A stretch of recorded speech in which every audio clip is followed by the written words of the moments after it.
Jai Hind students. Students, in class 9th science, we have studied up to universal law of gravitation. Class science में class 9th के science में हम लोग अभी तक study कर चुके हैं यूनिवर्सल लॉ ऑफ ग्रेविटेशन. अब हम लोगों को यहाँ पे स्टडी करना है importance of the universal law of gravitation. Universal law of gravitation का इम्पोर्टेंस क्या है, यहाँ पे हम लोगों को समझना है. तो students, universal law of gravitation के जो इम्पोर्टेंस है उसमें फर्स्ट है the force that binds us to earth. हम लोग जिस फोर्स से अर्थ पे बंधे हुए हैं, अर्थ से बाहर हम लोग स्पेस में नहीं जा सकते. यानी कि जिस फोर्स से अट्रैक्ट अर्थ जो है हम लोगों को अट्रैक्ट करता है, वो भी यूनिवर्सल लॉ ऑफ ग्रेविटेशनल के अकॉर्डिंग ही डिस्क्राइब होता है, वो भी ग्रेविटेशनल फोर्स ही है. सेकंड है यहाँ पे the motion of the moon around the earth. Earth के चारों ओर मून जो रिवॉल्व करता है वो भी ग्रेविटेशनल फोर्स की वजह से ही रिवॉल्व करता है. अर्थ और मून के बीच में ग्रेविटेशनल फोर्स लगता है. The motion of planets around the sun. Motion of planets जो सन के चारों तरफ मूव कर रहे हैं वो भी ग्रेविटेशनल फोर्स के ही वजह से होता है. The tides due to moon and the sun. और समुद्र में जो टाइड्स यानी कि जो ज्वार भाटा आते हैं वो सन और मून के ग्रेविटेशनल फोर्स की वजह से ही आते हैं.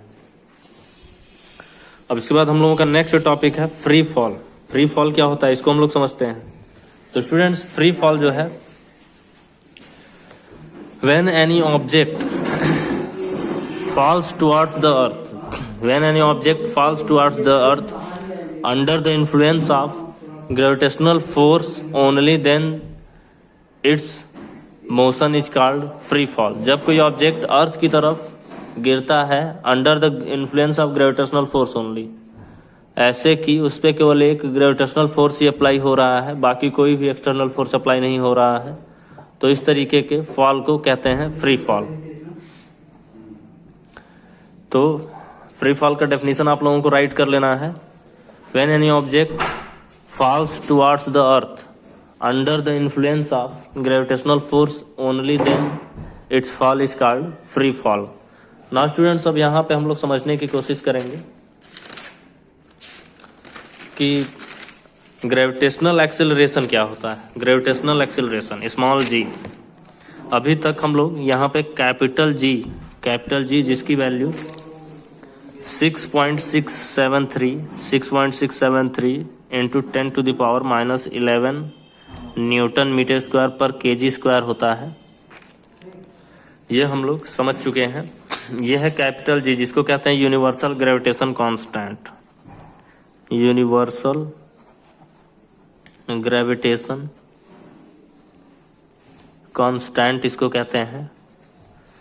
और फिर उसके बाद स्मॉल जी क्या है, ग्रेविटेशनल एक्सेलरेशन क्या है, वो हम लोग समझने की कोशिश करेंगे.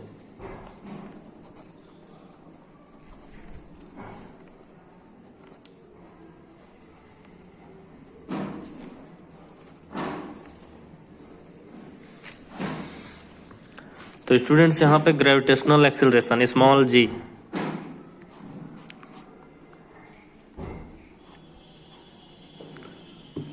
स्मॉल जी क्या है, तो according to Newton second law of motion हम लोगों को पता है जब भी किसी ऑब्जेक्ट पर फोर्स लगता है तो उसमें एक्सेलरेशन प्रोड्यूस होता है.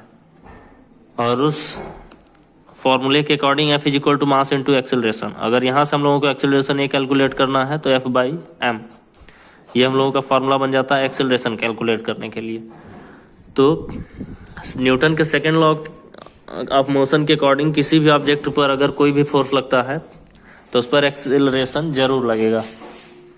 इसी अकॉर्डिंग में अगर हम लोग इस बात पे फोकस करें कि अर्थ जो है हर ऑब्जेक्ट को अपने सेंटर की तरफ ग्रेविटेशनल फोर्स से अट्रैक्ट करता है, तो न्यूटन के सेकेंड लॉ ऑफ मोशन के अकॉर्डिंग ग्रेविटेशनल फोर्स की वजह से भी हर ऑब्जेक्ट पर एक्सेलरेशन प्रोड्यूस होना चाहिए, और इसी एक्सेलरेशन को हम लोग बोलते हैं ग्रेविटेशनल एक्सेलरेशन. तो यहाँ पर हम लोग डेफिनेशन राइट कर सकते हैं. The acceleration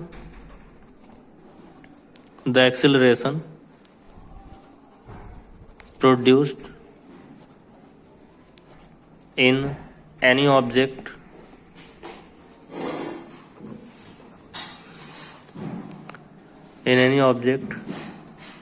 due to gravitational force of earth, due to gravitational force due to gravitational force of earth.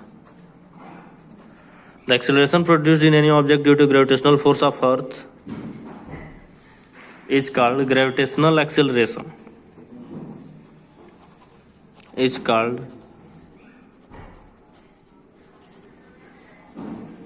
gravitational acceleration.